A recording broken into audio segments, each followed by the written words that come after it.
It's like the paradox we talked about, which is like good ideas come when you're not trying, right? And you talked about flow states. And how do you get into a flow state? Sure. It starts with mindfulness and being fully present. So, for example, if we're having this conversation and I am fully present of hearing your voice, of focusing on this particular time, then I may drown out something that just happened outside. I might not even hear it because I'm in such a flow state. If somebody is playing the piano or even watching something on Netflix and they're so involved in that story, kids are like this all the time. They're called to dinner. They're so involved in watching their TV show, they don't even hear it. Yeah. And we often call that ADD and being,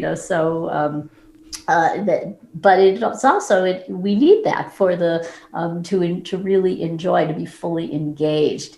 And there was a classic book in the 90s called Flow by Mikhail Csikszentmihalyi that started this process of really looking at flow. We can build it into our lives through activities that are guaranteed to bring us joy. Barbara Fredrickson, who is a noted researcher in positive psychology, she talks about prioritizing positivity. So it is where you actually say, okay, I'm going to do yoga. I'm going to pencil it into my schedule. I'm going to have it there every Monday at this particular time. I'm going to be in that class.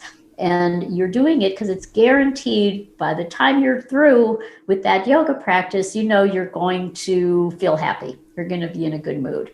And so when you are in that class for that period of time, you might be in a flow state. So you're doing two things at once. You're prioritizing positivity so that you can increase happiness, but you are also experiencing this engagement or flow where you're so absorbed. It can be a mental process. So somebody who is trying to figure out a problem, they're so absorbed in that they lose track. Writers, again, people who are composers, song composers, talk about being in this flow state as well.